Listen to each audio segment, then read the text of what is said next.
pleasure of inviting Dr. Prakasarao. And especially the kind of research that has been done. As you all know, Narendra Modi ji actually declared, or with the help of Narendra Modi ji, World Health Organization, UNESCO, declared June 21st as International Day of Yoga. And at that time, so he mentioned basically his whole purpose is how to integrate all different countries, how do we bring some kind of unity, how do we bring some harmony, how do we live together. That is the basis of it. As you all know, Dr.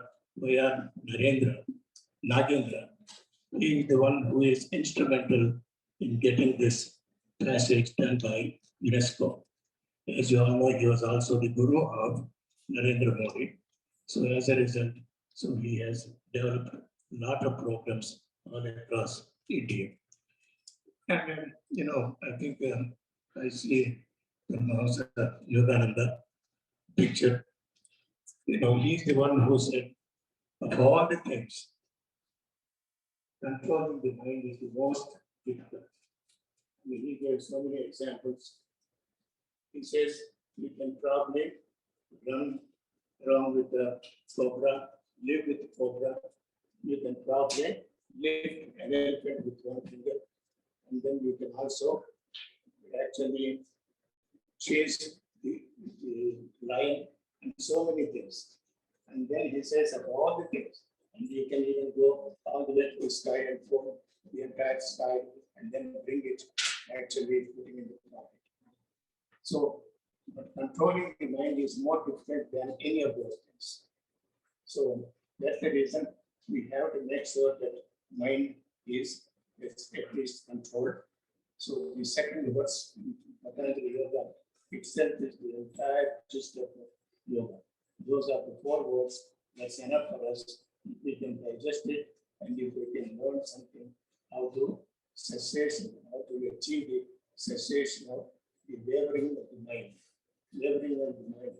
In fact, Swami Vivekananda, so he says, as the reflection of the moon on the sea is broken or blurred by the waves, so is the reflection of the self broken by the mental waves. So mental waves are the ones that are actually affecting our mind. And then in terms of, there are many quotations. There is another one by Edwin Bryant, who said, we have to make sure that we are free from all modes of activities or discursive thoughts, and eventually attaining a state where consciousness is unaware. Consciousness is unaware of any object external to ourselves.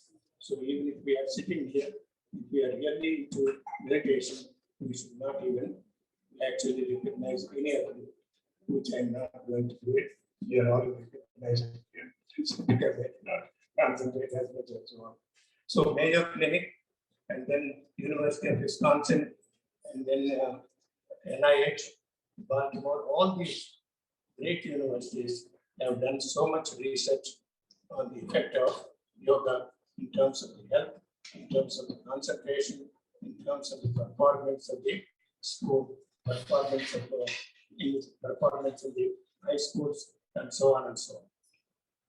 And recently, not recently, probably for the last 10 years, they also introduced what is called super brain yoga. And this is really a remarkable thing, which we used to do it, but we never used the word super brain. So we always called it Guji. So that's all we used to do.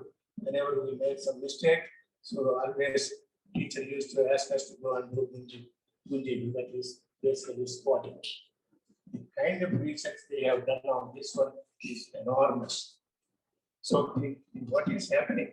So when you hold your earlobes and then squat, it automatically actually pulls. There is a way to do it. There are 6-7 steps where they do it, and the research is enormous on that one.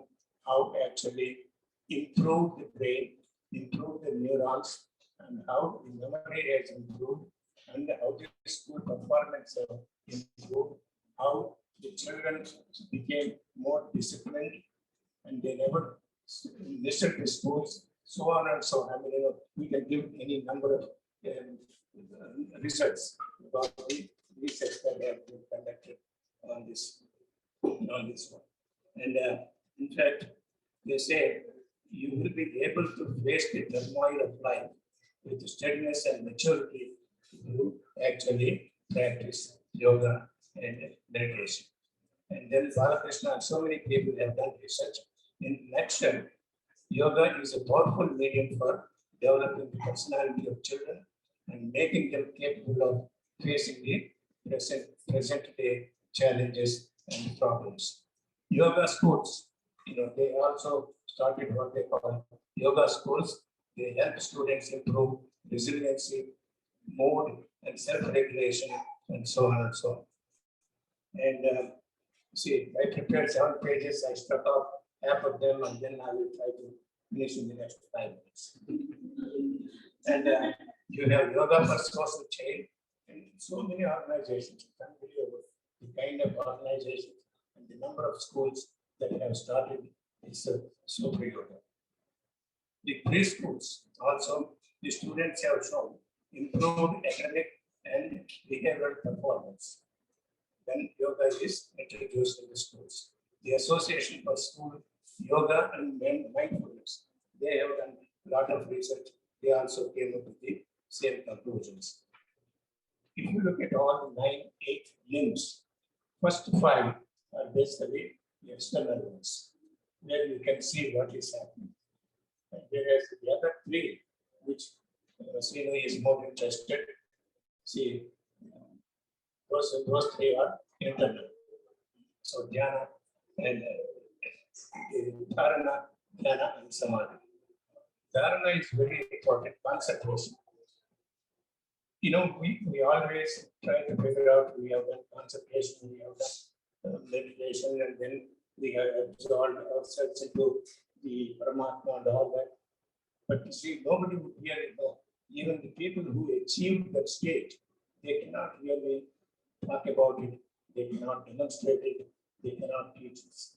We have to learn on our own as to how we can achieve that. Concentration is not such an easy thing.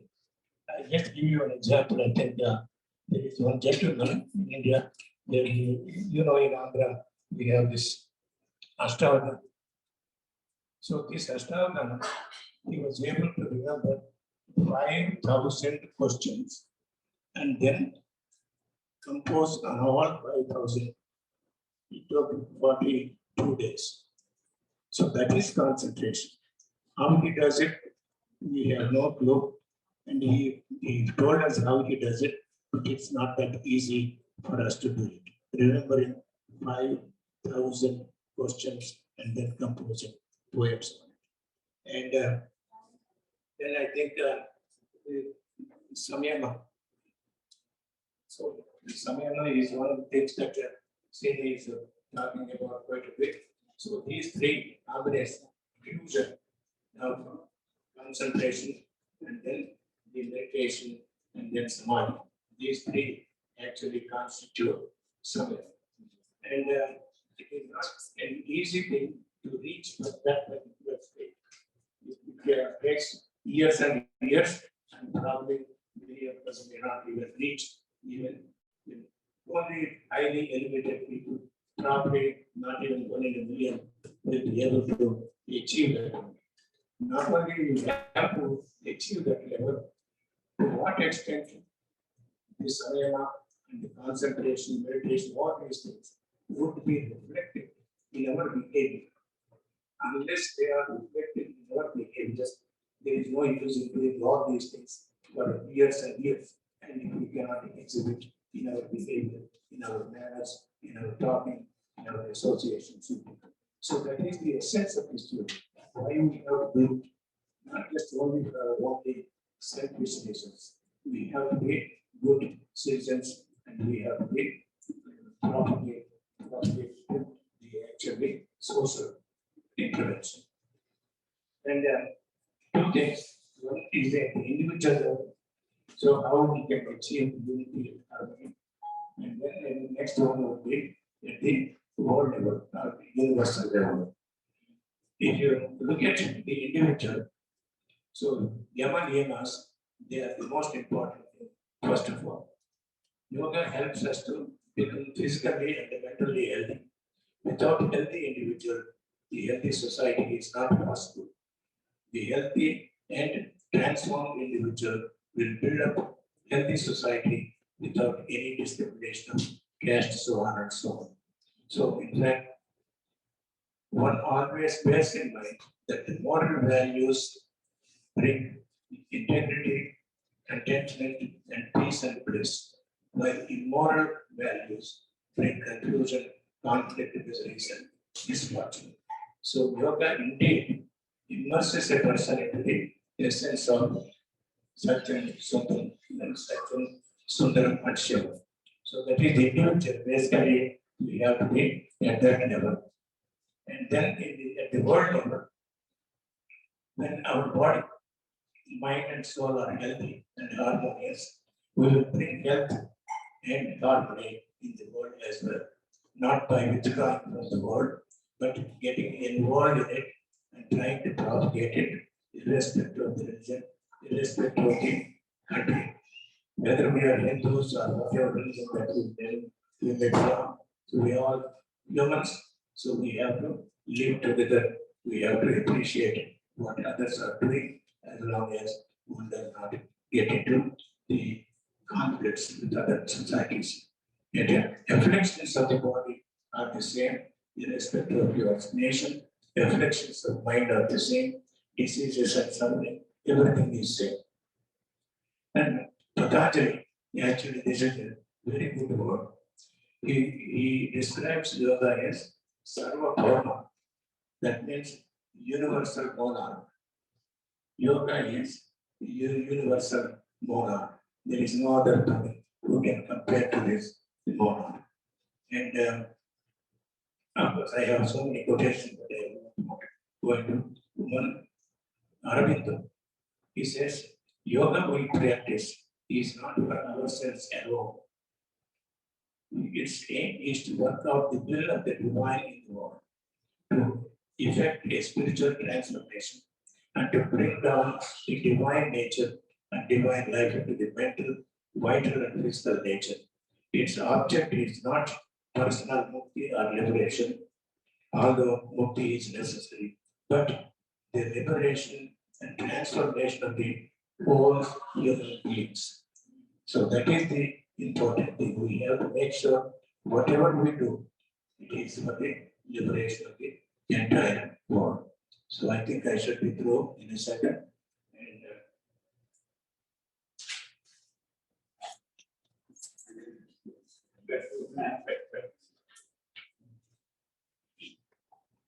And Nagendra, who is the spiritual guru. So this is what he says about the importance of yoga for the universe. Yoga is a science of holistic living. It is its universal in its approach, applicable to all human beings, irrespective of sex, age, caste, creed, or religion. Anyone who wants to raise himself from the lowest levels to the highest levels of human achievement can only be benefited by yoga. So finally, Raja Yoga can play a major role in curing the social evils, thereby paving the way for healthy and harmonious society, transformational society. Thus, considering a universal application of yoga, we can say that the yoga is the need of the day. Thank you so much.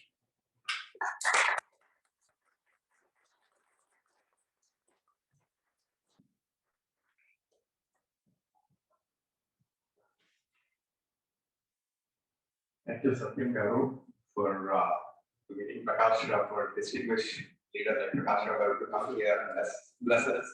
Thank you. And then when I talked to Prakasarao Garu and I asked him to talk about yoga for unity and harmony, with the detailed research that you've done, with all the gurus from Paramahamsa Yogananda to Aurobindo and Vivekananda, and I learned so many new lessons. All it tells me is you're going to spend more time here at the Youth Excellence Center and sharing your wisdom to many of us.